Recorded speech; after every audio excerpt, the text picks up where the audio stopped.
Strange things are afoot at the Circle K. That kid is back on the escalator again. Kane don't hurt. Is my boomstick! Game over, man. It's game over. Welcome to the Bargain Bin. He is your host, Ben Mason. And he is your co-host, Sandra Luketic. And today we're talking 2006's Hatchet.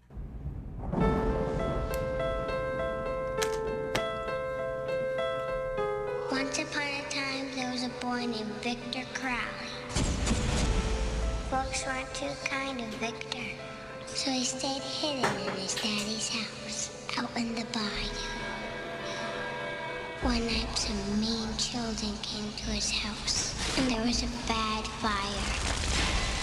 When his daddy chopped down the door to save him, he didn't know Victor was pressed against the other side. And poor Victor Crowley died.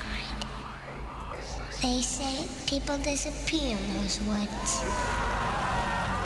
And legend has it, if you get close enough to the old Crowley house at night, you can still hear Victor Crowley roaming in the woods, crying for his dad.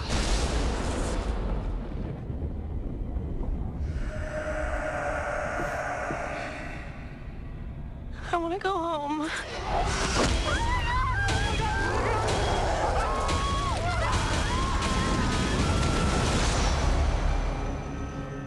We're all gonna die.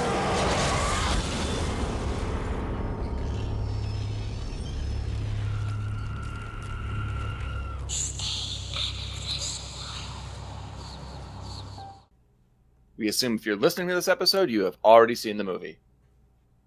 All right, man. Another Adam Green flick. Are you ready for this? Yeah, of course, man. I watched the movie, hence I am prepared for this. Good. I really enjoy when Green directs from his own script. So I was really looking forward to getting into this movie and seeing what you think about it. So let's hop right in. That's the best way to start. It's night on the bayou. Samson, played by Robert Englund, and his son Ainsley, Josh Leonard, who I recognized but I didn't know from where. And turns out he played Josh in the original Blair Witch Project.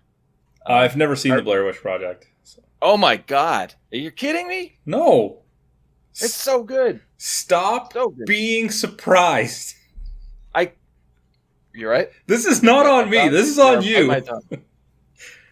Happiness is reality minus expectations. Stop expecting things from me.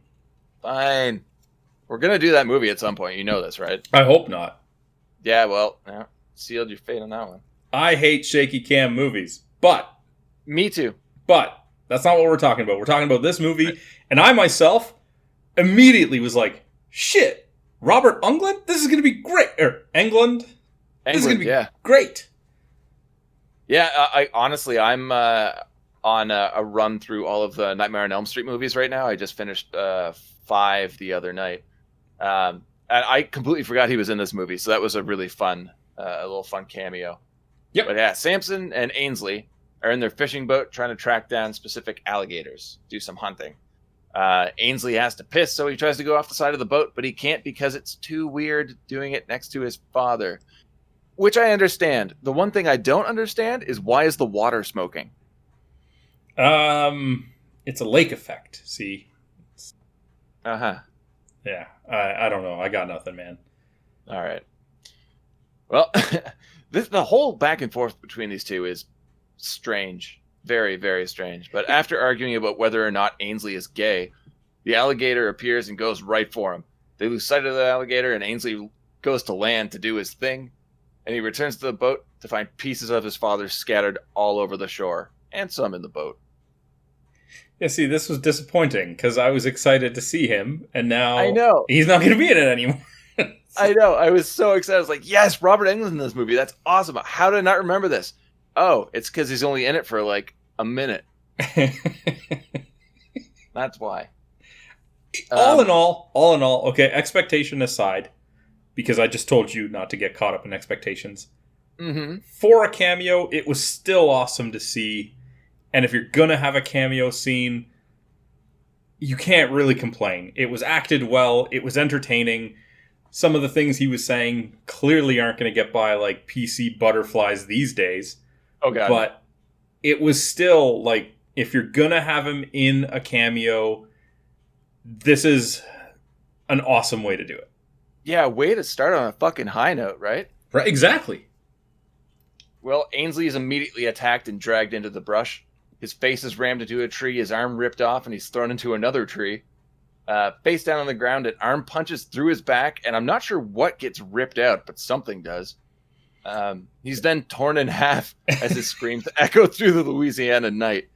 It's definitely something that shouldn't have been torn out of him. It's something that should have stayed within him. Should definitely be on the interior. But talk about setting a tone for your movie. They do, like, I guess I say they, but Adam Green is not messing around here. Here's a minute of some, interesting interaction. Take with it what you will. And then, bam, this is what you're going to see. Blood, guts, gore. Thank you. Yeah, it's great.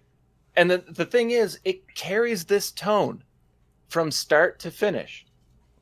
Yeah, I Even think when there's no violence on the screen, it's awesome. I don't know how he did it. Well, I think that the fact that they put this at the beginning of the movie was the decision that helped with that. If we went right into the next scene and we did have to go through, like, the closest thing you could call to like a plot buildup. Yeah. Yeah. It probably wouldn't have had the same pacing because there would have then been, like a 15-minute stereotypical. Yeah, slower period. By starting out strong like this, it makes the almost necessary plot development at the beginning of most movies not seem as slow as it could have been because you're riding that high. So it was a great pacing decision.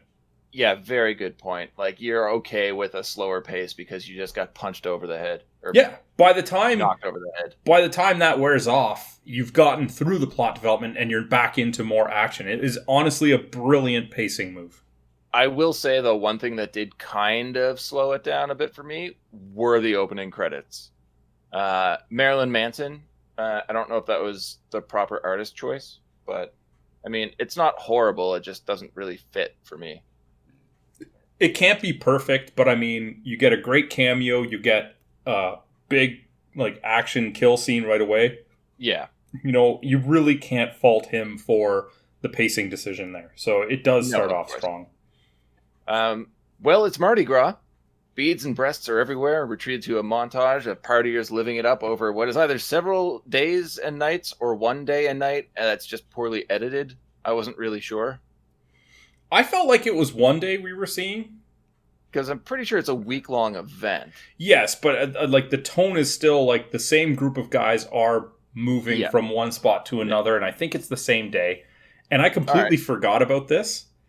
I don't know how, because if you want to talk about pacing and things that are going to grab somebody into the movie, you do also have quite a few breasts within like the first few minutes of the movie. So you got a shocking amount of nudity in this movie. Yeah.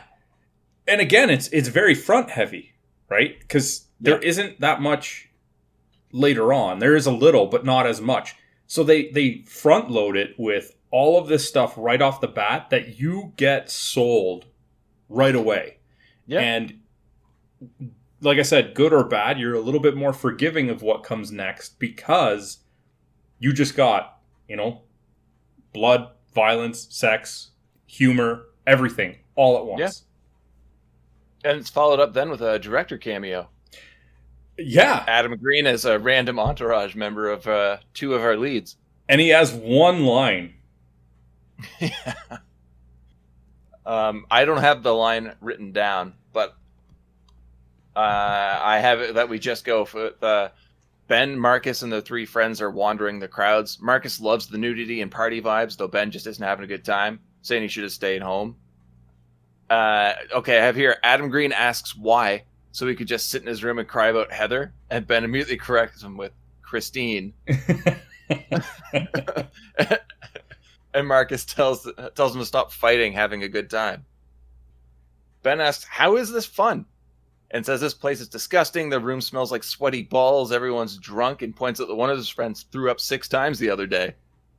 He's done for the day there. Yeah, he's even like, how do you even do that 6 times? Like, his other friends had told him about a haunted swamp tour they took the previous year, and he thinks it sounds pretty cool, turns around to leave. The 3 entourage friends, the nameless friends, go back to the party, and Marcus stands there torn, but ultimately decides to be there for Ben. Also, it's really weird talking about a movie where the main character has my name. Why? I don't know. I've never enjoyed saying my name. Okay. It always seems awkward to me. Well, I'll let you know when it happens for me and how I feel about it. They arrive at Reverend Zombie's voodoo shop, which appears to be closed, but Ben knocks anyway. Another amazing cameo here. Nope. Yeah. Nope. You're just afraid of Candyman. Yep. Tony Todd. The Tony Todd answers and demands to know what they want. No. Why? I don't understand why. Explain your fear of Candyman. I can't. It's like a movie I saw when I was 6, and it traumatized me. And I mean, like, Tony Todd can be a creepy looking dude as it is. Yeah. He's got such presence, and that voice is killer, man. Oh, it's trauma, man. It's trauma. Even in a role like the appearance he had in Holliston, which was comedy based, was still a little like unnerving for me because of just that childhood trauma. He was also very intimidating in that show. He's intimidating in everything. Like you said, that voice, that gets you in the bones, man. Like, it shakes me. I don't know.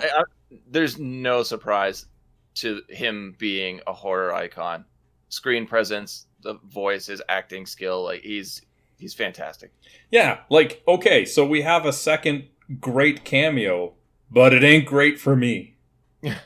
Well, when asked about the tour, he says he doesn't do the night tours anymore. He's not allowed. Insurance got too high after what happened. Ben asks what happened and is told a story about a tour group last Halloween, where one person got spooked by something they saw and wanted to go ashore, but his foot was hanging over the edge of the boat. The guys question what happened. He fell in? A gator got him? No. He slipped and hit his head and sued for negligence. I enjoyed that line. It was great. It was fun. A little bit of misdirect with the tone, and then, yeah, he sued me for negligence. Yeah, so in a few minutes, I went from kind of chuckling from Robert Englund and Josh Leonard to shock from the amount of violence. And this line actually got an audible laugh out of me. So yeah, Green's doing really well with the emotions here. He takes you on a ride, and we're, 10 minutes into the movie? Roughly, yeah. Not that it's the longest movie, but like I said, in 10 minutes you get a bit of humor, some gore, some boobs, another genuinely hilarious part. That all entails 2 great cameos by like horror icons and a fun cameo by the director, if you know who he is. I would argue even 3 horror, not icons, but at least horror cameos with Josh Leonard. Okay, I mean, I didn't know who he was, and yeah, fair. But I mean, it's even if you know who he is, I can't imagine it's on the level of the other 2. Oh God, no. But all I'm saying is, in 10 minutes, he's already taken you on a ride. Well, he then tells the guys to try Marie Laveau over on Olive Street, but they didn't hear it from him. And then yells at them to be careful walking on the sidewalk.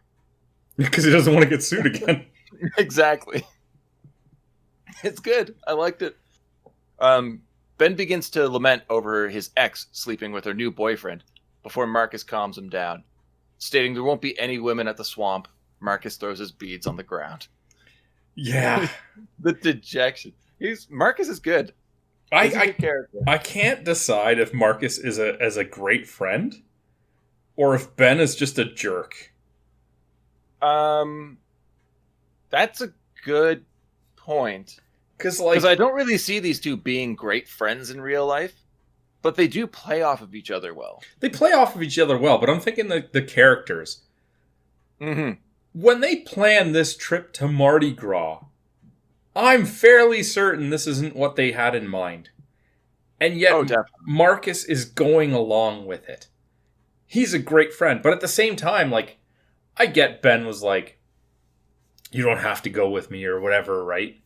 Yeah, he's obviously overly emotional. It's very uncharacteristic of people named Ben. But at the same time, like, you didn't come here for a haunted boat ride either, or to be a wet blanket. Yeah. If just don't go on the trip then. Jeez. They walk around a woman vomiting on the sidewalk, who's actually the producer, Sarah Elbert. Oh, okay. Also a producer, works with Adam Green on a lot of stuff. Was the producer of Holliston, and also played the server at the pub they go to all the time. Oh, I did not know that. Yeah, she's great too.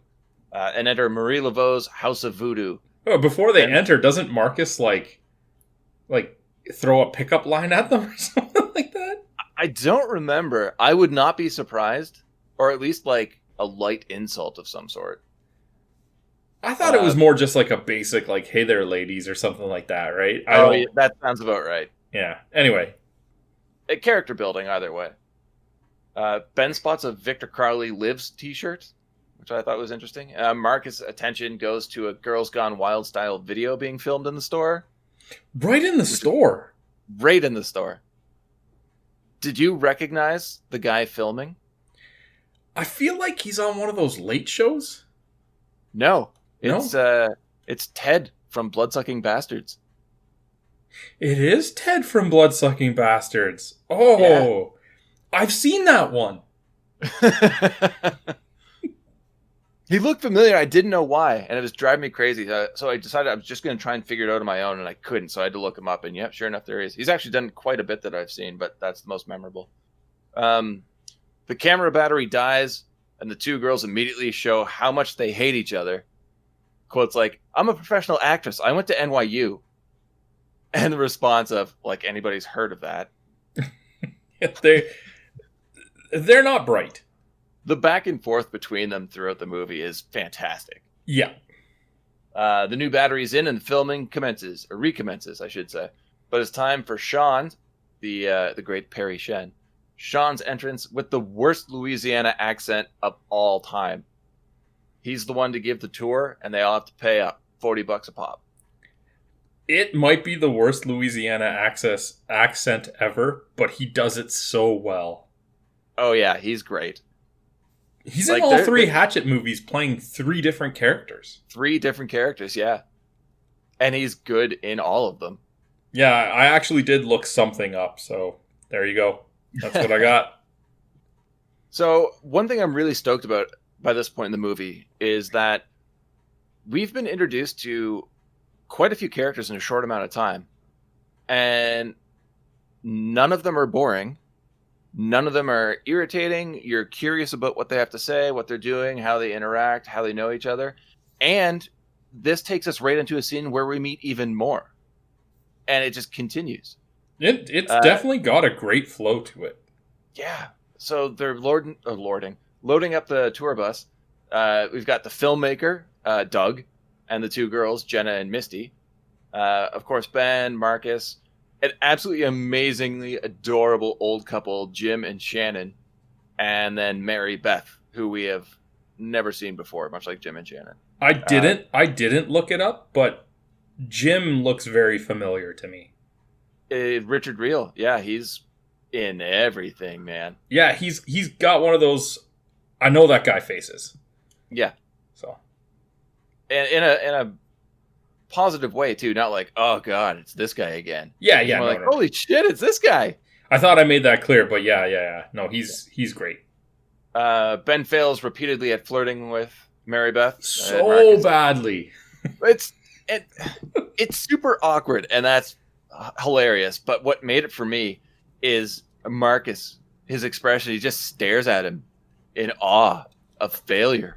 Yeah, like, this is my friend? Come on, man. At least he's not even embarrassed. He's just shocked that he's failing so badly. At least they kept that part accurate to people named Ben. You're not wrong. Dick. That was an asshole. That was an asshole move, man. Yeah. But Mary Beth also comes across as a complete asshole in this scene. Yeah, no, well, in the entire movie, but okay. In the entire movie, yeah. Like, she is not meant to be a likable character. Or Isn't maybe she though? is. I think she is. But Adam Green's nailed it so far, so maybe not? I don't know. The portrayal of this character might be the biggest shortcoming in this movie in exactly that regard. Is it supposed to be a likable character or not a likable character? Like, you want to feel sympathetic to her, and obviously we'll go into why, but at the same time, her attitude makes her so unlikable. So, I don't know. I'm torn on that one, and I feel like that should have been more clear, and that might be the biggest shortcoming. I just had a realization as to why she comes across as an asshole, and we will get to that later in the movie. Okie dokie. We are now treated to a driving montage. I don't know how far away this tour goes. They arrive at night. It seems to be about midday when they leave. Yeah. Sean also starts the tour talk when they arrive. So it looks like the drive is a few hours long where no one says anything. Yeah. Like, how awkward was this bus ride for everybody up until now? Well, I mean, with Ben trying to hit on Mary Beth that badly right at the beginning. We completely forgot about the crab jokes with Marcus. Joke, singular, but yeah. Oh, I thought there were two. No, there was a joke previously, and then he sees... Yeah, but the second one hasn't happened yet. Oh, okay. Oh, that's right. So. Let's see. Everyone introduces themselves, and all of a sudden, this seems like a group of people I actually care about. Yeah. Yeah. No arguments there, right?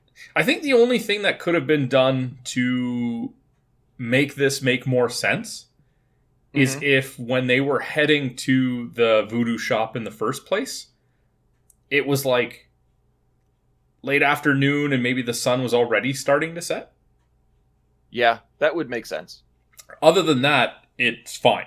But just that lapse in time makes it seem really weird that they were presumably on the bus for so long before they even spoke to each other. That's exactly it. Because we're almost led to believe that that's like a 6-hour drive. Yeah, but I mean, honestly, it's a minor complaint. Yeah, you just push that one into the back of your mind and keep going. Sean tries to give his audio tour, but the facts he throws out are quickly disproven, and he's just not having it. And he's so visibly flustered by it, too. I love Barry Shen, man.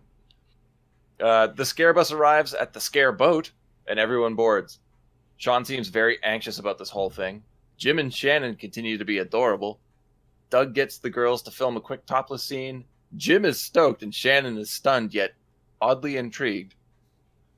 And I thought that was just a really cute bit of character development for Jim and Shannon. Yeah. Like a happy old couple that are set in their ways, but, you know. Yeah, I hate to say it this early and spoiler, but I really wish we got more time with them. I agree. By far, two of the best characters that we don't get a whole lot about. Is just like lines thrown out here and there that you're like, Jim, Shannon. Yeah, like we didn't even need to develop it. They were just already on the bus, and here you go. And they carried it. Yeah, they did great. Now, I'm wondering if that's performance or writing, or maybe a decent combination of both. I think for once on this podcast, it is a combination of both. Oh, wow.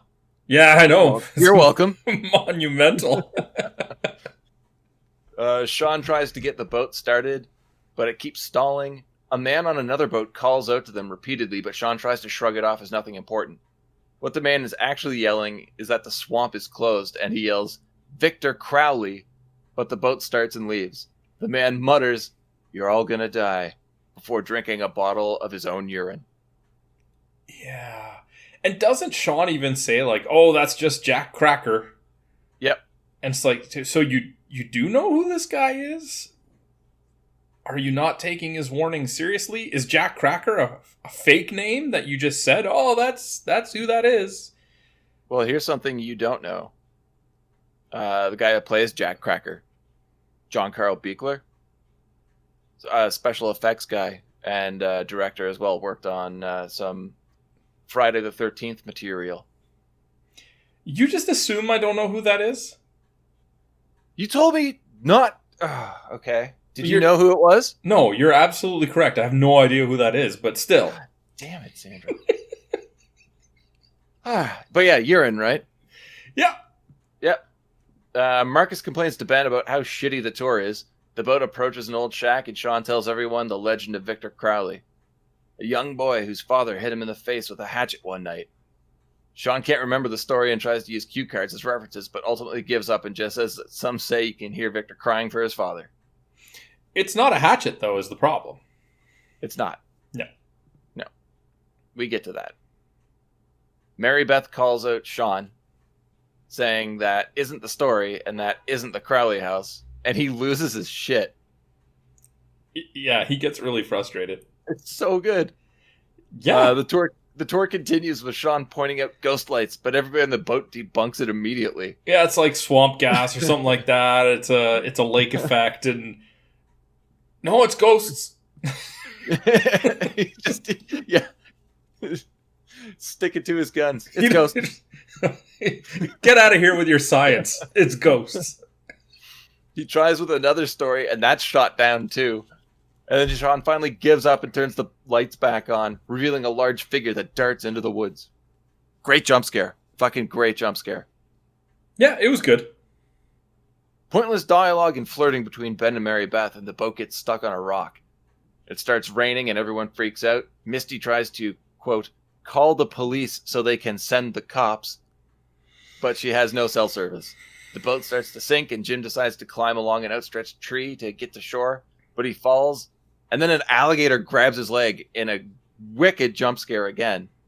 Everyone panics until a gunshot goes off. The alligator takes a bullet because Mary Beth has a gun.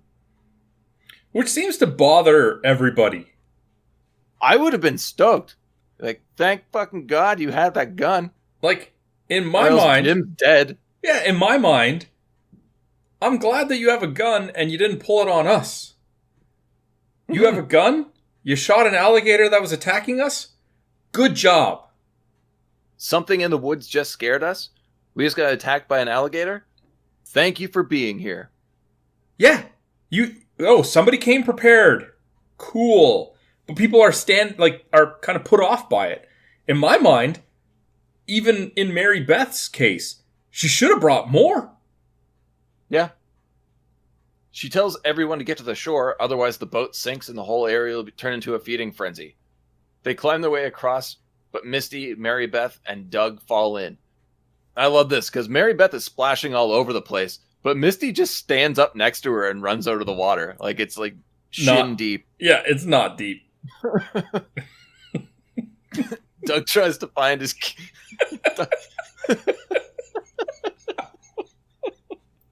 Why is it that it just made me think of the scene from Robin Hood Men in Tights when the guy falls into like a little stream? John, like 3 inches in water splashing around. Help! I can't swim. I can't swim. You're not submerged. Just stand up.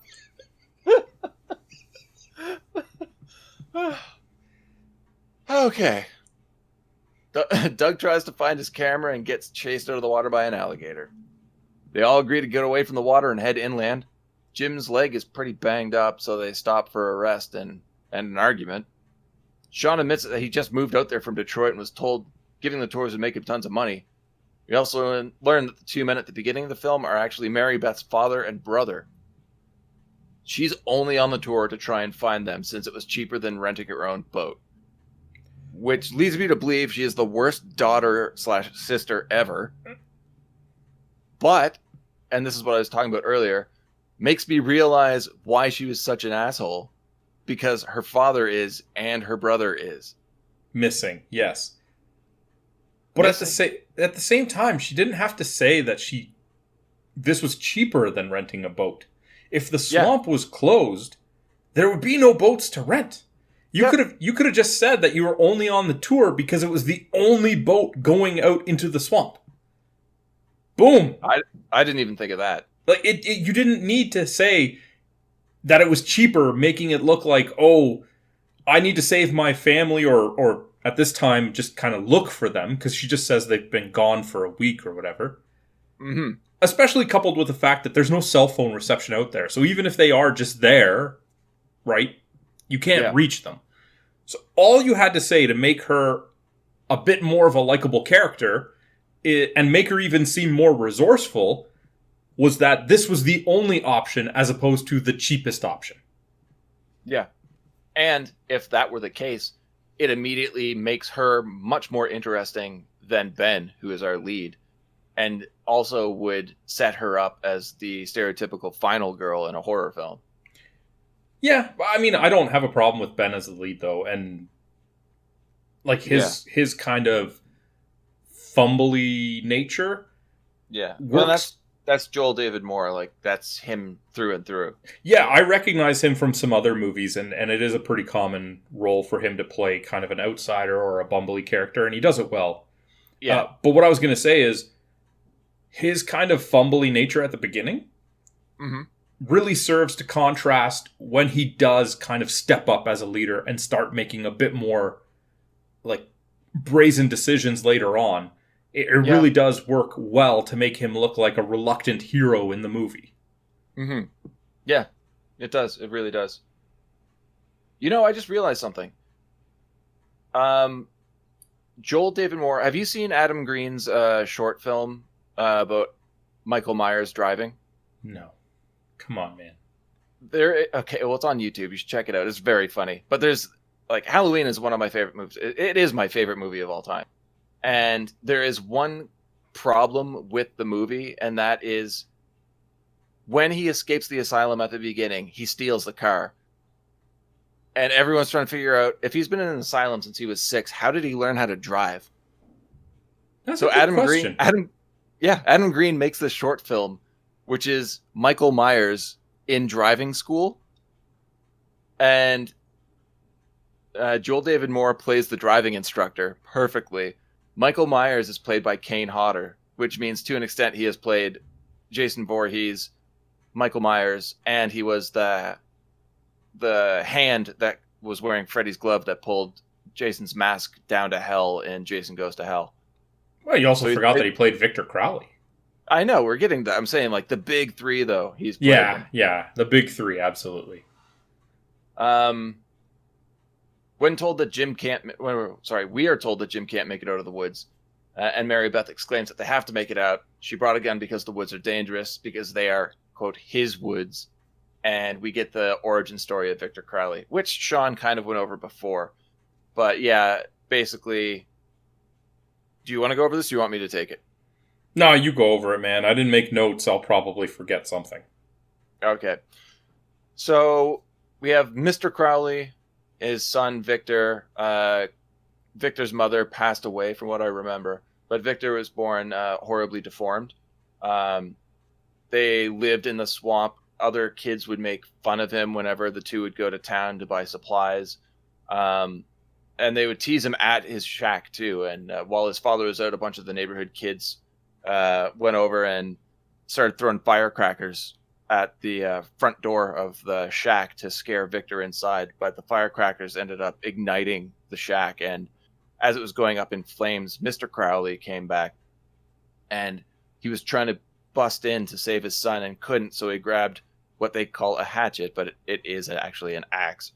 And starts hacking away at the door, not knowing that Victor is pressed up against the door trying to get out. And Mr. Crowley accidentally drives the axe through the door into his son's head. There's a little bit of a stretch for that one for me, but yeah, it's a good explanation. It's a great slasher story, man. It is, but at the same time, like, that shack's not soundproof, and I guarantee you that they would have known that they were on the other side of the doors. Probably, yeah. Right. Because they kind of go silent with this, right? We don't get any of the sound effects. We just get the voiceover of the story being told over the imagery. Yeah. But well acted. It's so great to see Kane Hodder on screen. I love that man. Yeah, and what I'm saying is in the scenes, like, he's kind of hitting the door first before he gets the hatchet. Yeah. there would have been some audio cue in this situation, but again, everything else up until now has been done so well that you just kind of let it go because it is a minor thing. It is very minor, and it's still like it's carrying the story through. I don't want to say it's fun, but it's engaging. Up to this point, the movie's solid. Yep. Mary Beth truly believes that the story is true and that he might have been the one to kill her family, Victor, that is. She tells the group the house they passed on the tour wasn't the real Crowley house. And when questioned how she knows that, she points off to the side and says, because that is, to a wicked reveal of the shack. Yeah, and it's a good imagery of it. Like, it's not just a shack. Like, it's kind of up on a hill. They have, it's dark. Backlit. Yeah, it's a very good reveal. Yeah. I realize I like this movie more and more every time I see it. The quickest way out of the forest is to go past the house, which they can because of Jim's condition. Nobody's happy about this plan, but Ben's trying to keep everyone calm. It doesn't really work when everyone finds out that the nearest road is a few miles away, and then they hear a disturbed wail in the distance. Wailing, then, not actual whale. Yeah, no. We get that. Those Louisiana whales. What is in this swamp that is only 2 feet deep? Yeah. I swear we would have seen a whale. It would have been above the water. But I like this point because now is when Shannon is the one who steps up. Yeah. And she's like, go ahead. Go for it.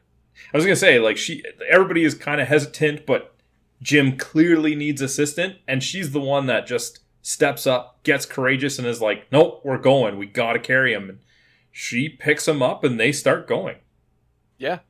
Yeah, Ben tells him to stop and that everyone has to stick together. And then Victor appears and runs down Jim and Shannon. I didn't say it was successful. I just said she was brave. No. The repeated hacking at Jim's shoulder with a hatchet before ripping off the top half of Shannon's head. Great effects, man. Jim's arm looks a little wonky, but the Shannon head rip looked amazing. The tongue's just flopping around and blood's gushing everywhere.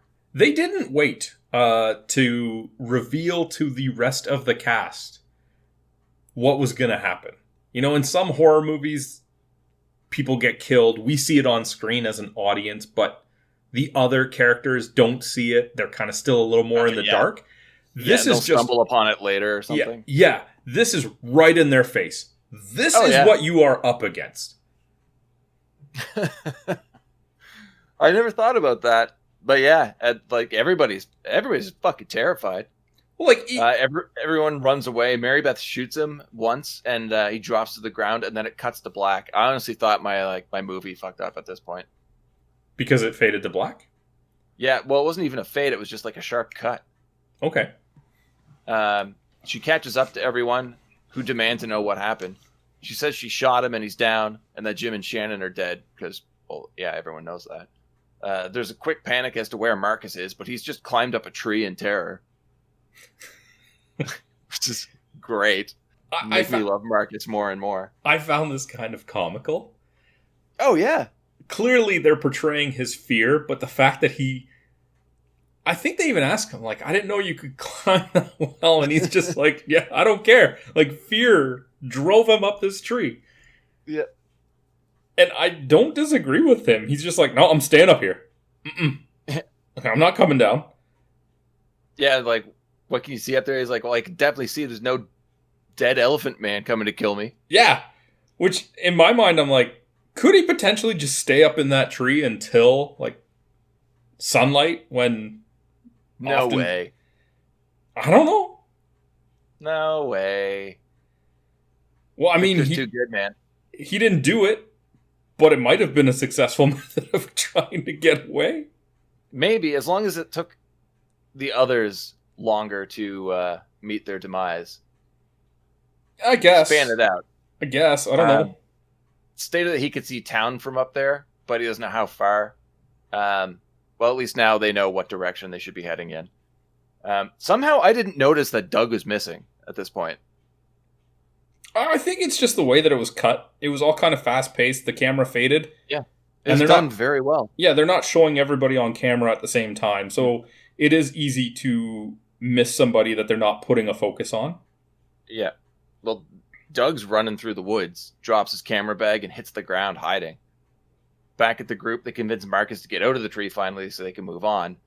In a weird bit of comedy, he tries to climb down, but falls and hits multiple branches on the way. Yeah. Strange comedy placement. It didn't really work for me. I was about to say, this was a little bit... It didn't fit this movie for just all of a sudden to have some slapstick body humor. Yep. But, whatever. And it feels like this was put in just for the comedy. Because then it immediately cuts back to Doug, who runs out of his hiding place. The thing is, he successfully goes with more of a dark humor in other parts of the movie. So you didn't need to go from that type of humor to more of a slapstick just for one scene. Yeah. Whatever. It's real quick. You can easily look past it because it just happens and then it's over. It's not like it's something that they dwell on or takes a long time. So whatever. And that might be just an attempt to, I guess, lighten the mood. Because when we see Doug run out of his hiding place, he runs right into Crowley, who grabs his head and twists it 360 degrees, almost tearing it off, and revealing a wicked blood spray effect. You know, I didn't think of it that way, but it might have been too much to go from what we just saw for the Jim and Shannon kill scene to the Doug one without a little bit of a breather. Yep. If the movie had a longer runtime, I would agree with you. But this is, just over 80 minutes? Yeah, it's a really short movie. And I figure if you can do those effects, why not? Because it is fun. I don't think anyone's going to sit down and watch this and criticize it for being, cinema. No, but I mean, at the same time, I did say the Marcus falling out of the tree bit, it's 10 seconds. So even in a short movie, it's not like it's a long reprieve. Yeah. It is just a little bit of a come up for air and then get back into it. Exactly. He utilizes the time he has pretty well. It's in relation, it's an adequate amount of time. Now, are you just talking about the intensity to the kill? Yeah. Or that they're just too close together? That they're too close together. If we went, it's a combination of both. Jim and Shannon's kill scenes are pretty brutal. And then Doug's is also, and we get that blood spray effect. So it is just kind of a blend of too soon, too much. Let's just give it a quick little reprieve. We have this short scene. I would have maybe gone with another dark humor type of joke instead of a physical comedy spot. But just a quick little breather before you get to the next kill scene. Just to break it up a little. What was really smart, though, is that by not showing him fall out of the tree, it's all audio, and you don't have to worry about filming a stuntman or anything, so it'd be a lot cheaper. Yeah, makes sense. But yeah, as far as spacing between kills go in this movie, once they start, they don't really stop. It's just steps up the pace another notch, and then that's the speed we're going now. Yeah, pretty much for the rest of the movie. And that's why I'm saying that it was relatively speaking, it was a good amount of time to do a quick spot if you're going to do it. Just to, not over... You're not going to inflate the viewing time by adding a long stretch of humor. Just a quick spot and then back into it. Yeah, just to keep those emotions flicking back and forth. Yep. The group are making their way through the woods bickering. The worst of it is between Marcus and Sean as they eventually come to blows. Ben breaks up the fight, and they find Doug's camera. Or camera bag, sorry. Ben digs through it and finds a flashlight, a porn mag, different IDs and credit cards that show he's using different identities. He isn't actually a producer, and he's just making the videos for himself. Creep. Marcus demands to know if anyone else has any secrets, and then Jenna starts crying, saying she didn't actually go to NYU. And then she went to Hollywood to become famous. Now she's going to die with those assholes. Yep. Kind of funny. And went a little too long for humor. It fell flat for me. If she just left it with, she didn't actually go to NYU, cut there, I'm okay with that. I don't need her complaining about going to Hollywood to be famous. And no, I'm with you on that one. I think it would have had a bit more of a pop if she just said, after crying, I didn't actually go to NYU, and then move forward, right? And I think that would have worked a lot better with the flow, because the next thing we get is a sight gag. So you would have been laughing about that, and then not only do you get the written comedy, but you get the physical comedy, because Ben tries to calm her down, saying no one else is going to die, and then immediately trips over Doug's corpse. Yeah. So, he's not wrong.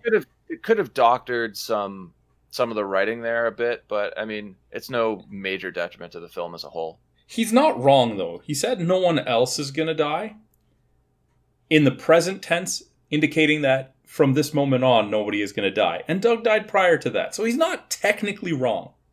He is wrong, though, because other people die. Not yet. Yeah. He says going to.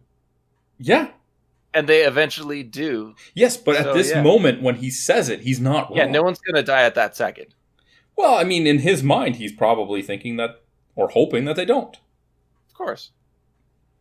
The group begins to panic again until we hear music playing in the distance. It turns out that it's Misty's ringtone, which was Paula Cole's I Don't Want to Wait, the theme song to Dawson's Creek. I feel like I had a connection with Adam Grade, and he put that in just for me. Maybe. She runs and finds her phone, exclaiming they have a signal and can call for help, but they realize that they're back at the cabin and have just walked in one big circle. And then they can't get through to anybody on the phone. Yeah, what was up with that? So what happened to this signal that just let a call come in? I don't know. And then she was having trouble, like, getting into the phone, and then complaining about, like, how do you know the number's 911? What if there's a certain area code? Which is kind of funny. She's like, she says maybe it's a different area code, implying that she thinks that the reason she calls 911 is because it's the area code of the police she's calling. Yeah. That was a good moment. That was good. Also calling the police so they can send the cops, thinking police and cops are two different things. Well, she specifically says the ones from the television show, cops. Yeah. Exactly. That's my point. But at the same time, I still don't understand why her phone wouldn't dial out if it got a call in.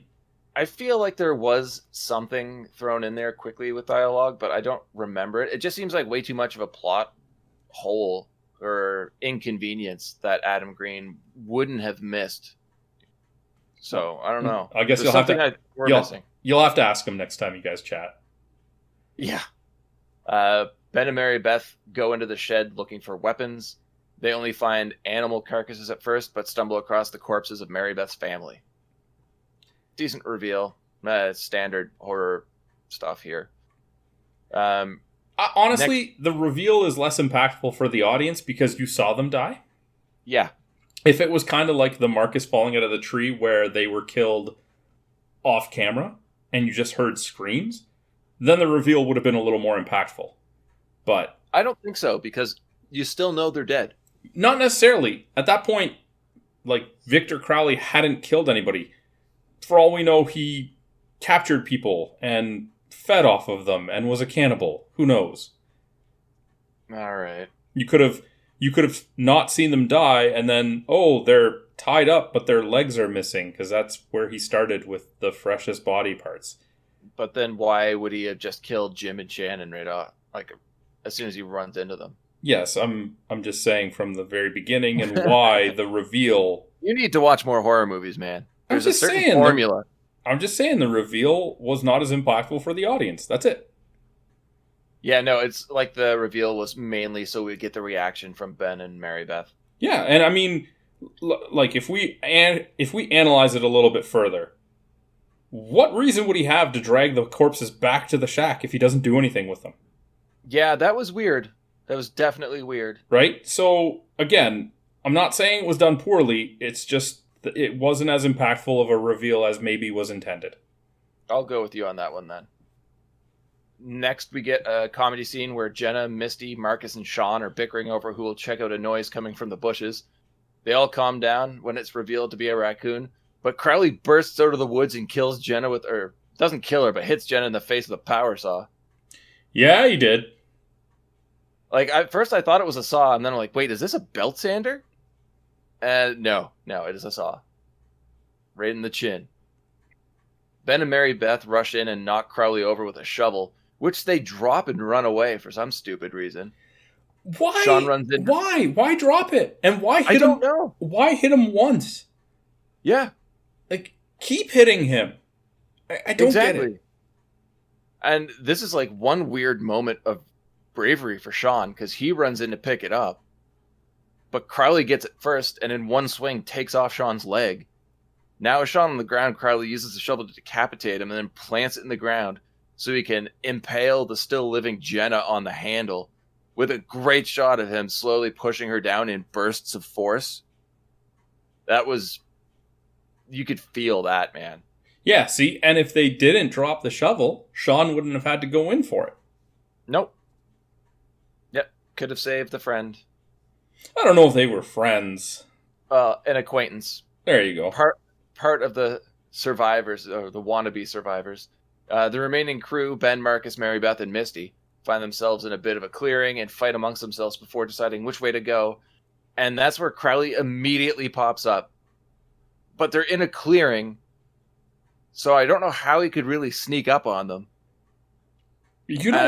Don't you know, horror movie villains have as much stealth as they need for the scene. Yeah, but this is another problem I have with the movie. One of the few is that Green knows horror extremely well. And we've seen that throughout this entire film. He's having fun with it. And even things that we've seen in other movies that he uses, it's a commentary when he uses them. Like, it's tongue-in-cheek. There's almost self-referential, knowing, like, hey, blah, blah, blah, this is, we've seen what's going on here. Isn't that kind of funny? But having this jump scare just kind of seems cheap. Yeah, I mean, at the same time, he's clearly well aware of it, so... Yeah. He could have done that intentionally. Maybe. I don't know. It doesn't seem like there's any reasoning behind it. It's just story for story's sake. Anyway.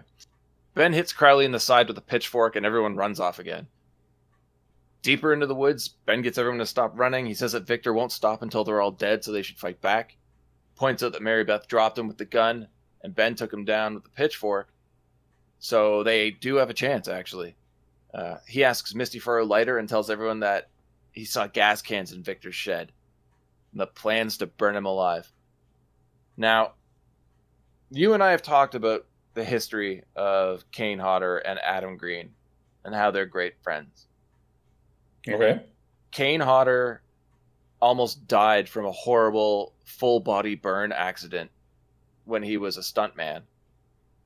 So it seems really weird to me that one of his good friends would write that in, since it's so horribly traumatizing. Like, Kane Hodder's body is covered in burn, like scarred skin from like burns.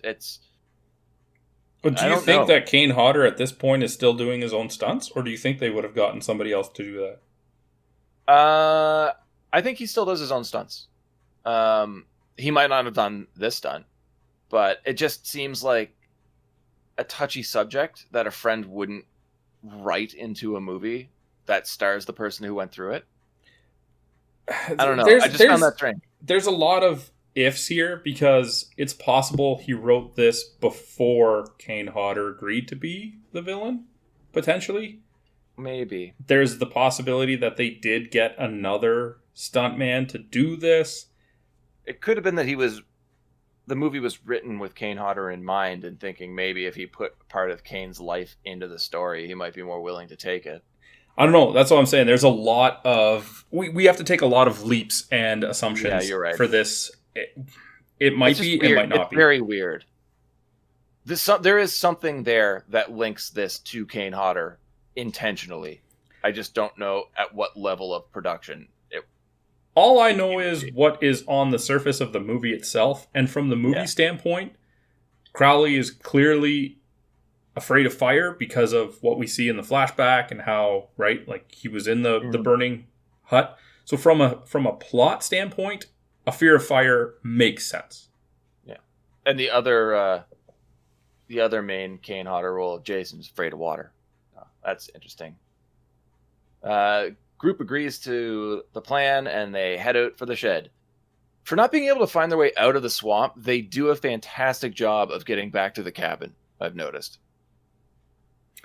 It has a gravitational pull in and of itself. It must. Just kind of, grabs them. And Marcus and Mary Beth shout out to Crowley in an attempt to draw his attention and give Ben more time to prep, I guess.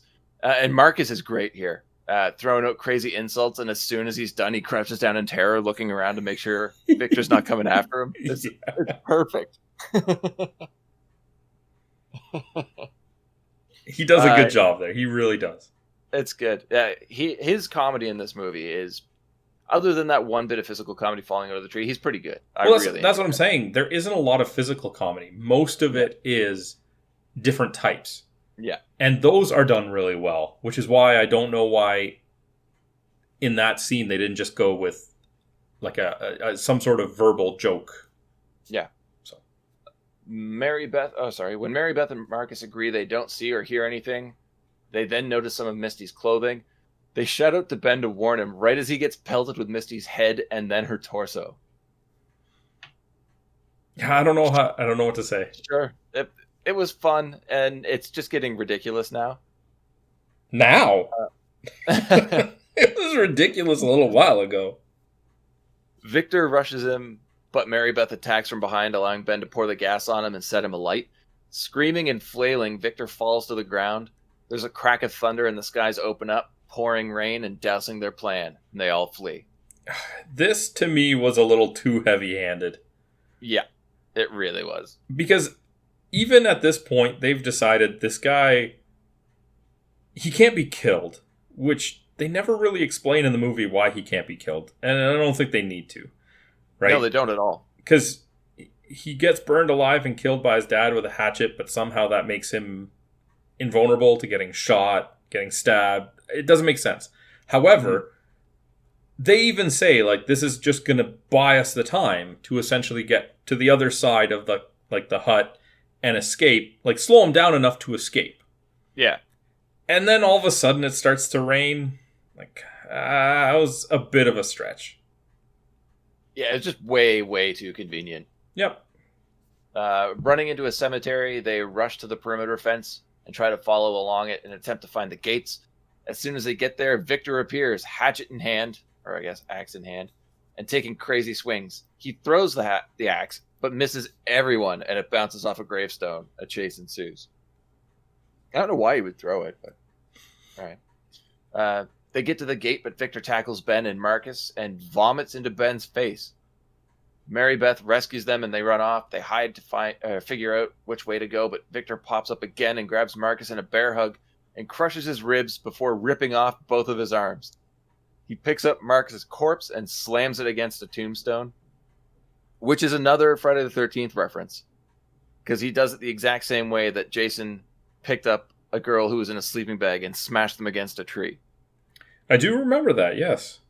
They did it again in Jason X. I did not see Jason X. I'll make a note of that. All right. Mary Beth and Ben are running until Ben has to stop and vomit the same viscous goo that Victor vomited on him, which I looked up. It was a mixture of cold clam chowder and orange juice. Yep. Gross. First take, he actually threw up, though. Yeah, and that Adam Green didn't want to use any CG in the movie except for removing wires and stuff like that for stunts. Yep. He's ready to give up, but Mary Beth won't let him. They continue on, but Victor throws a piece of the fence through Ben's foot, anchoring him in place. Victor then charges at them, but both Mary Beth and Ben bend the bar toward the charging Victor, who impales himself and seemingly dies. The blood spurting out of his foot was cringeworthy. There was something about this that hit me harder than a lot of others. Yeah. I don't know what it is. It's kind of like when you see somebody get, like kicked in the testicles. Mm-hmm. You almost have this like sympathetic pain. Yeah. And I think the fact that it was obviously excessive with the blood, but just the idea that it wasn't overly excessive, like somebody just getting stabbed in the foot is a lot more relatable, I guess. Yeah. It just felt kind of a little churny, a little stomach churny. Yeah, I agree with that. But I also think, like, I found it weird that it just went through his foot, because I had to go back and watch it a couple times, and there's like one impact scene where it looks like it goes through his knee and then into his foot. And I'm like, that would make a lot more sense how he's like dying from the pain as they're bending the bar towards him. But then it just shows that it's only in his foot. So like at that point, why wouldn't you just take it out? I don't know. I don't know what to say on that one, man. It's like if it was in the knee, that would make sense, because then you just lean into it and point it at him. But if it's just in your foot, I would probably try and not rip apart the rest of my foot and just get the pole out of it. I don't know. I guess it depends on how deep into the ground it went. Yeah. I don't know. The two stumble off and come across Mary Beth's father's boat. They climb in and push off. Mary Beth has a breakdown. And as soon as Ben tries to calm her down, we get another Jason moment as Victor grabs Mary Beth out of the boat and pulls her underwater. Joel frantically tries to reach for her. Underwater, Mary Beth is tangled in swamp weeds, but she sees Ben's arm reaching for her, grabs hold, and is brought to the surface, revealing Victor holding Ben's severed arm. Ben's still alive, though, and looks over to the screaming Mary Beth as Victor screams in her face, and we cut to black and roll credits. Okay, so I found that to be a little bit predictable. Yeah, me too, just with the lack of hand movement. Yeah, when the hand reaches into the water and it's very much stationary. Yeah. It's, in my mind, I was like, I didn't know if it was detached, right? Like, I thought maybe she would come up and say Ben was dead on the side of the boat with his arm hanging out, not completely removed, but it was still pretty predictable that he wasn't the one reaching for her. Yeah. It was a very abrupt smash cut to black, too. Yeah. And to anybody watching this when it was released, I could easily see them feel like they were cheated out of a decent ending. Yeah, it was probably the most deflating point of the movie for me, was the lack of an ending. And I mean, we saw like unhappy endings before. Even with Adam Green, when, like, say for Frozen, the characters don't quite survive. No. I don't think it's that the characters didn't survive that didn't sit well with me. I think it was how abruptly it just cut. Yeah, it's like we missed the end of the story. I mean, like they were building up, like, we've got Ben's still alive. He's in real bad shape. Mary Beth is still alive, and it looks like Victor's gonna kill her. But we don't know. And then the credits roll. I'm guessing that it's meant to play up the assumption that this is not a situation that they're going to be able to get out of. Like, while they're still alive, it's game over. Like, Ben is in no shape to run away any further, and Mary Beth is just too vulnerable that she has no chance of escape at this point. I think that's obviously that's the assumption that they're leaning towards, but I don't know. And that's fine. Now, anyway, because you can watch Hatchet 2 if you want to, and that picks up exactly where this movie ends. I did not know that. Yeah. This time we have Danielle Harris playing Mary Beth, though. But yeah, it's basically, there are 4 Hatchet films, and I believe it's the first 3 that feel like it's one story. Oh, so like one continuous story. So even the second one ends where the third one picks up. From what I remember, yeah, but it's been a while. Oh, okay. Well, that might be it. I mean, if you put yourself in the mentality, though, of when this movie came out, though, you don't know of a sequel. You don't know that a sequel is going to pick up right there. So it could still feel a little defeatist. We have the benefit of hindsight, I guess. Yeah. When I first saw this movie, I did not know there was going to be a sequel, and I wasn't angry that the movie ended the way it did. I felt slightly cheated.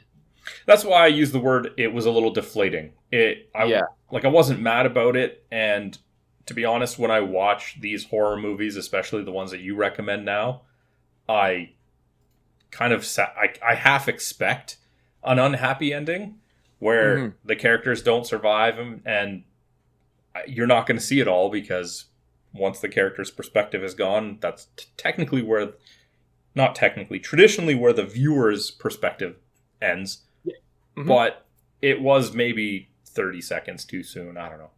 Yeah, and that's because we're used to, like, this entire movie sets us up and then pays off time after time after time. And this was a really stressful final scene with zero payoff. And you're like, well, I can't really be angry at it because the movie's been so great up until now. It's just, that's unfortunate. I'm really hoping that it was a creative decision that Adam was knowing that he was going to make the second movie. But if you look at the budget and the gross for this movie, I'm surprised they got a second one. Well, why don't we look at the gross and the budget? Because we've gone through the plot. I couldn't find like actual numbers for the budget, but it was an estimated 1.5 million. Which, gross was, I mean, is pretty reasonable for what it is. Yeah, like he cut out the CGI. You used producers and other cameos. Mm-hmm. You know, there's definitely some good cost-cutting tactics used. Yeah. It made $208,000. Ooh. Did it get a theatrical release? I believe limited. Yeah, I don't know. It's really sad. Can you actually bring up any info about the sequels? Because the series did not make money once. They got 4 movies out, and there was no profit from any of them. I don't know how they kept making them. I'm glad they did, because I enjoy them. Adam Green directed 1, 2, and 4, which was just called Victor Crowley. He didn't direct the third one? No, he didn't. I don't remember why. He's gone into it before, I think, on his podcast, The Movie Crypt, that he does with Joe Lynch. But, yeah, no, he didn't direct the third one. Just 1, 2, and 4.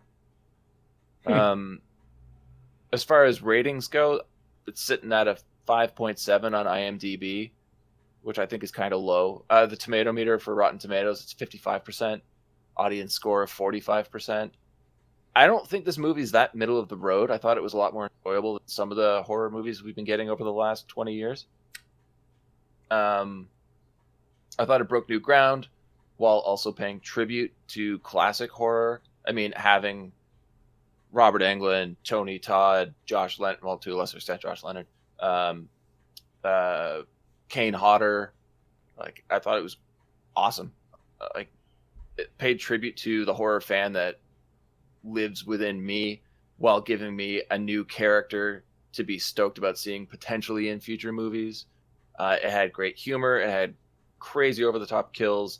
It was entertaining up until the end. So I don't see 55%. Just looking at it, the second movie has a listed box office on Wikipedia of 156,000. And the third movie has nothing listed for a box office.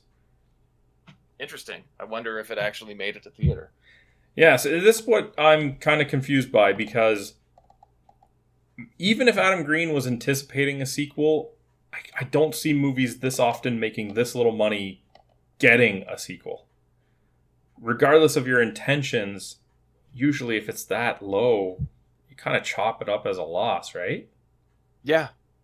And the thing too is, with DVD or Blu-ray releases, I don't know if you know this or not, but probably around the early 2000s, about roughly right before this movie came out, there was always special features on home releases, right? Like commentaries and whatnot, behind the scenes, making of footage.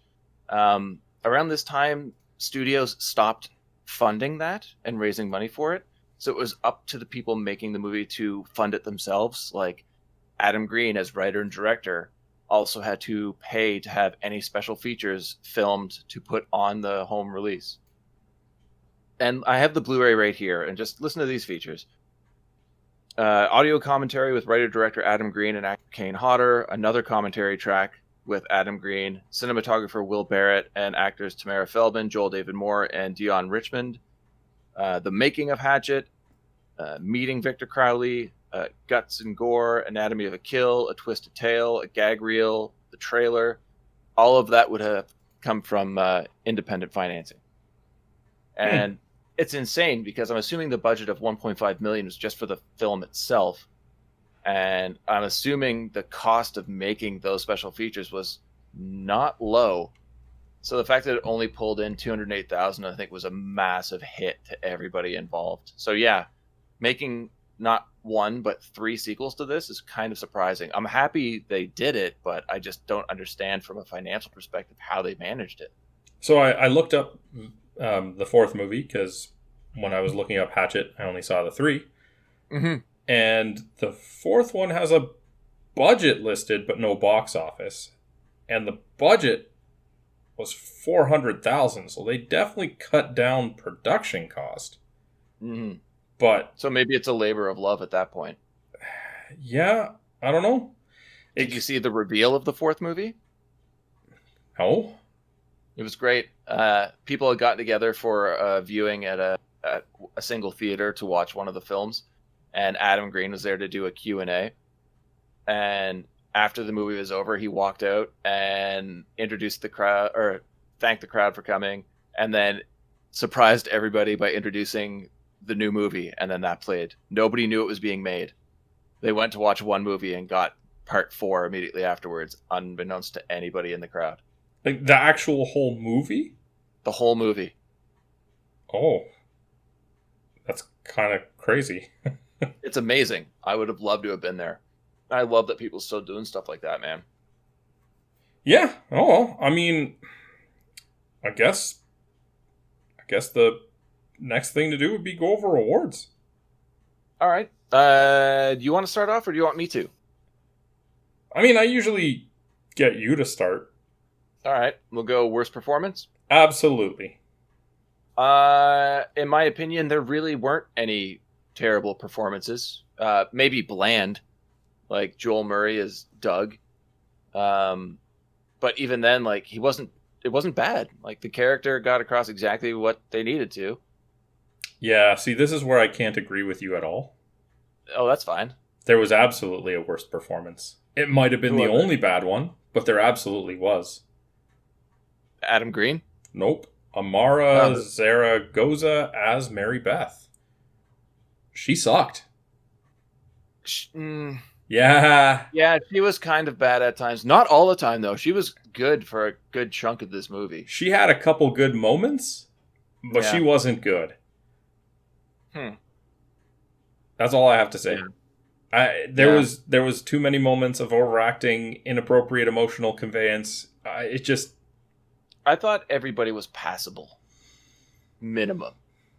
See, that's why she stood out to me, is because assessing the rest of the cast, I couldn't pick anybody else to even be a bad performance, let alone the worst. Mm-hmm. And she stood out amongst the crowd. All right. And it wasn't for the entire movie. There's a reason. There wasn't for the entire movie. I'd say for half of it, she was okay at best. And then there was another half where her delivery was just not good. Okay. I'll go along with you on that one. She probably had some of the weakest moments, but she was also strong some other times. So yeah, okay, worst performance, I'll go along with that. I think it was mostly when it was a little bit more maybe emotional heavy. Like when they got on shore the first time, her panic and worry, it wasn't natural. I don't know. I'd have to go back through it again to really give you more precise, but there was quite a few times where I wasn't buying her performance. We'll move on to best performance then. This one I found easy. I had a tie. You always have a tie, man. Stop copping out with that. Pick one. All right, I'm gonna go first because maybe one of yours is mine. But mine, I found super easy, was Perry Shen as Sean. Oh, I didn't pick Perry. Oh, really? Yeah. I thought he was fantastic. And the reason I think he was fantastic is because he essentially played 3 roles. Yes, he did. And while the New Orleans accent was bad, it wasn't meant to be good. He reveals that he was a guy who was faking a New Orleans accent. And in my mind, that's exactly what he did. And when he revealed himself to just be this, fake New Orleans guy and was playing up the Asian accent, I'm like, okay, this feels natural. And then we find out that he's just from New York and that he just got there like a couple days prior and he's a completely normal dude. And I'm like, he had me buying into 3 characters. One of them, somebody might say was poorly done, but in my mind was intentionally meant to be a facade. And he conveyed all 3 of those exactly how they were intended. For me, it was an easy pick. Not to say that other people weren't good. I definitely had some other options that I had to weigh out, but I couldn't deny it. I picked him almost immediately, and then even when I went back and tried to second guess it and think maybe this, though, it was unquestionably Perry Shen for me. All right, well, that made me change my tie to a clear winner with an honorable mention. Sure. For me, the best performance was Deon Richmond as Marcus. I cannot argue with it. If I was going for just a straight performance, he absolutely would be up there. I think it was just the multitasking of Perry Shen that got it for me. But with Deon Richmond, it starts off the movie, and I was like, oh, fuck this character. And as the movie progresses, you start to like him more and more and more. And by the end, you're like, fuck, I really wish he made it. I think that when we got down to the last 4 or so, when they were going to the shed to, get the lighter fluid and he was there taunting Victor, at that point, he might have been the one I was hoping would make it out more than anybody else. Yeah, he was great. He was just a really fun character that you actually learn to love throughout. Because I went back too, and I was like, is this character actually good, or was he just written well? Is the actor doing something? And you go back to the opening of the movie, and you see the lighthearted character you like at the end of this movie in a few lines at the beginning of the movie, while you still dislike him at the beginning of the movie. I didn't dislike him at the beginning of the movie. Oh, I did. I found him really annoying. I just thought he was a guy that was torn between being a good friend and enjoying the trip that he inevitably he intended to take. I can't imagine anybody would go to Mardi Gras, whatever they're supposed to be, college students or whatever, that doesn't want to be there to just drink and see boobs, right? I'd go on the scare boat. Maybe you would, I wouldn't. My runner-up was Richard Reel, or Reilly, I can't remember pronounce his last name, as Jim. I considered that as well. Because he has no character development. He just delivers the lines in a way where you love him. You cannot dislike this man. I think the reason that I didn't consider him more heavily, I probably would have put him in an honorable mention section as well, but I only pick one as per the rules. Yeah, and he's just not in it enough. I think I was just about to say, it was limited screen time that kept him from rising to the top. The time that he's on the screen, though, no complaints. Mm-hmm. All right. So I started off best performance, so you can start off most memorable line. Don't have one. I went through the whole movie twice, and I couldn't pick a line. There's some fun ones, but nothing that I would say is memorable. Jeez. You had no pick, a tie, cop-out, honorable mention, and then no pick. You're doing fantastic. I tried, man. I went through it. I picked one, but it took till my second viewing to pick it. Okay. And I can't tell you a line from this movie right now, so there are no memorable lines for me. It's because of hindsight that the line meant more to me the second time, because I knew what would happen for the rest of the movie. So the line is the final line, but there's a build-up. Okay. Marcus, can you spot me? Ben, what, you don't have any cash? And then the line for me? No, I'm just not paying for this bullshit. Oh, so you went for a comedy line this time. It's not really a comedy line. That's comedy. It's delivered to be comedy, but when you know what happens in the rest of the movie, he didn't want to pay to die. You are looking way too much into this one. Hey, it's most memorable line, and it's memorable to me for a very good reason, and that is, again, if you know what happens, or if you want to call it foreshadowing or comedy or whatever the case may be, when you know what happens, he's essentially refusing to pay $40 to live the last day of his life. Yeah.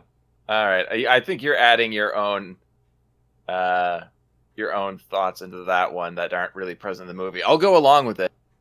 But I think it was there mainly for comedy's sake. Oh, I'm sorry. I didn't realize that subjectivity. I see your interpretation, though. I'm sorry. I didn't realize subjectivity was frowned upon here. I thought it was supposed to be my most memorable line. I guess. But you didn't even remember it. What do you mean I didn't even remember it? From the first viewing. You said you had to go back, and then you had like a knowledge of what would happen after the line. I don't know. I just find it really hard to believe that the line was written as foreshadowing. Look, man, I could be completely wrong, though. I just find it difficult. If you want me to change the rules of the awards and have to only pick things from my first viewing when I always do two, then you let me know. But I watched it twice like I always do, and that's the line that stood out to me. Fine. All right. So I guess I'll go first because it's my turn for most memorable moment or scene. Yep. Even though you're not helping here. Oh, I've got one. Okay, so you'll have an award where you have an answer. Mm-hmm. So mine is not the Adam Green cameo, but I heavily considered it. Oh, yeah? I just loved it. I'm joking. My most memorable is a scene, not a moment. Mm-hmm. And it is the entirety of the flashback of the origin of Victor Crowley. And it is entirely because of Kane Hodder, without audio or dialogue, portraying a caring father. I see so much emotion. This is not a level of acting that I expected from Kane Hodder, and that's not meant to be an insult, because we see him in roles that don't necessarily always require the greatest acting, right? Mm-hmm. Like Jason, he's behind a mask type thing. Yep. Maybe it was because I don't see as many movies as you, and I don't know if there are other movies where he does more traditional acting, mm-hmm. where we can see his expression. But this almost first experience of Kane Hodder, not as a masked character, not as an emotionless killer, I saw so much emotion. I felt sympathy for the character. I felt his desperation when he was trying to save his son. Even up until then, it was amazing. And I if there was more of that, he would have been my best actor without saying a single line. Even like him in the rocking chair at the end of the story. You felt it. You felt so Definitely. Much of the gravity of his love for his son, the desperation of the situation. Like, this is just a guy trying to do good by his kid. And it's all done without any dialogue. Yep. He is not the most amazing actor by any means. But I've seen him act before, and he's competent. He at sometimes I would say is very good. But he was amazing in this. Yeah. And yeah, for my most memorable scene or moment, I actually have written Mr. Crowley trying to break apart the cabin door to rescue his son. Yeah, see, I couldn't separate any of the flashback scene. Because mm-hmm. even just the cooking for him, when he takes him to the town, and like you see him running back on the scene to shoo away the kids when they're taunting Victor, like, yep. It's just the whole flashback. I mean, it's not even like it's that long to say, oh, like it is what, like 4 or 5 minutes, right? It's not. It's about 3 minutes, just over 3 minutes. I'm not pulling like a majority of the movie or anything, but just that flashback is so good. Do you know who played young Victor? I looked it up. It was some very attractive woman. Yeah, it's Adam Green's ex-wife. Oh. Yeah. It is impressive what they did with that makeup. Yeah. There was no makeup there, sir. All right, so we have one... Memorable kill now. Yes. For our horror film. Yes, one extra award, and based on, pattern, you would go first. Yep. There are so many choices. It's this. This was my toughest choice. I mean, I know which one it is for sure, but as I was watching the second time, I'm like, these are all really good. You watched it twice? You should have picked it from the first time. No, I did pick it from the first time. I picked it before I watched it for this podcast. Okay. Because it's the one I remembered since I saw it in 2006. Okay. And that is the Shannon head rip. Shannon? Sharon. Shannon. Shannon. Shannon. The Shannon head rip. The second big kill for Victor. In, I guess with our main group of people, not counting Robert Englund or Joshua Leonard. That kill was awesome. Like I said, the gym one was pretty good, but the severed shoulder arm thing looked a little wonky. But going right from that to ripping the top of Shannon's head off looked amazing. The blood gushing everywhere. The tongue just flopping around. So I'm going to read for you word for word what I wrote in my notes. Okay. Shannon Permateo. I don't know how it's pronounced. I just took the name off of IMDb. Shannon Permateo getting her head ripped off at the mouth. That's what I wrote down. So I completely agree with you on that one. I think that there's so many elements to what made this one memorable. I think the speed at which it happened, like it's like one clean pull, and how fucking vicious it is, because like he just hooks her upper mouth, like basically his fingers going up into the roof of her mouth and just hauling back, and you see the skin tear along the sides of her mouth until the top of her head just falls off. Yeah, it completely intensifies it. It's a brutal kill scene, but the speed and brutality of it just like puts it on another level. Oh yeah, it makes Victor absolutely terrifying too, because you're like, he can do that with one arm. Like, what's he going to do to the rest of these people? Yeah, even though it suffers from a very typical horror movie cliche of not explaining why this guy is what he is. Yeah, no, nothing whatsoever. Yeah, he got burnt in a cabin and hit by a hatchet as a kid, and now he's invulnerable. Yeah, it doesn't make sense, but hey, you have to expect that with the genre. Anyway, if you guys saw the movie, let us know what your awards are. You can hit us up on Facebook, Twitter, YouTube. Why don't we go into our final recommendations then? 100% recommend this movie, man. I have always loved Adam Green's stuff, and while it's not perfect, I think there's enough to all of his films to warrant watching. And the fun thing is, they're fun horror movies you can throw on and watch with your friends, but there's so much you can get out just watching by yourself, and I think that's a sign of like a really good filmmaker that's putting out amazing films, at least very fun to watch films. Great horror, great comedy, great special effects, solid cast and crew. 100% I'd recommend this movie to anybody. So I recommend this movie as well, but as always, I have an explanation to it. Sure. This movie's not anything remarkable in and of itself. When I was first thinking about it, I thought, yeah, these IMDb scores of 5 out of 10 are pretty accurate. It's not bad. It's not great. If you look at just the movie itself. But if you take into account things like pacing, the runtime, it's such an easy watch, and the same movie, if done by somebody else in a more traditional routine, probably wouldn't have been as good. No, it wouldn't have been. There's no way. So it's actually quite impressive what they were able to do with a mediocre movie to make it an exceptional movie, in my opinion. Yeah. I still can't recommend it to anybody outside of fans of the genre. We also keep in mind, though, this is his first big movie that he had written and directed.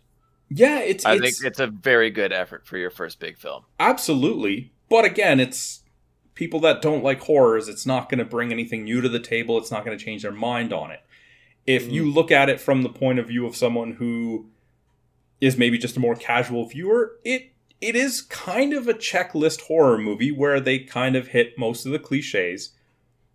But it's once you are a little more familiar with it and you dig deeper that you can see all of the just the directorial decisions, the recording, the cinematography of different shots that come together to elevate what might have been an otherwise mediocre movie. So it's still a recommendation, but it's a recommendation to horror fans, and especially being such a short runtime, is no skin off your back to just sit down and at least give it a shot. Yeah, definitely. And for horror fans, if you are actually a horror fan, don't just watch this movie, buy it. Because you need to have it in your collection. Especially after seeing these box office numbers now, I almost feel bad.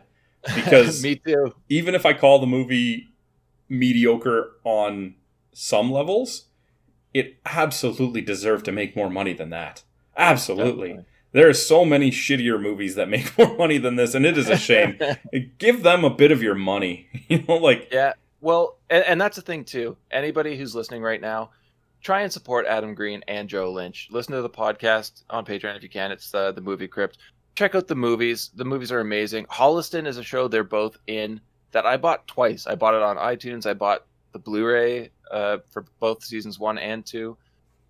Sandro even bought a Holliston comic book and sent it to me. Like, there's some fun stuff that these guys do. Adam Green's great. Horror fans, I'm sure any true horror geek already knows about him, but anybody who doesn't and wants something that's sometimes scary, sometimes funny, and just kind of fun mix of both at times, check out his stuff. And maybe, don't start with Frozen, start with Hatchet. Yeah, and if you're going to buy it, absolutely buy it direct from their shop, right? Don't buy it secondhand because they don't get anything from it. So, head to, I'm not sure how you pronounce it, ARIE. Ariscope. Ariscope. Head to Ariscope's actual website and support them directly. And there's a good chance anything you buy on there will be autographed by them as well. All right. Anyway, that's our review of Hatchet. So until next time, have a good one, guys. All the best, guys.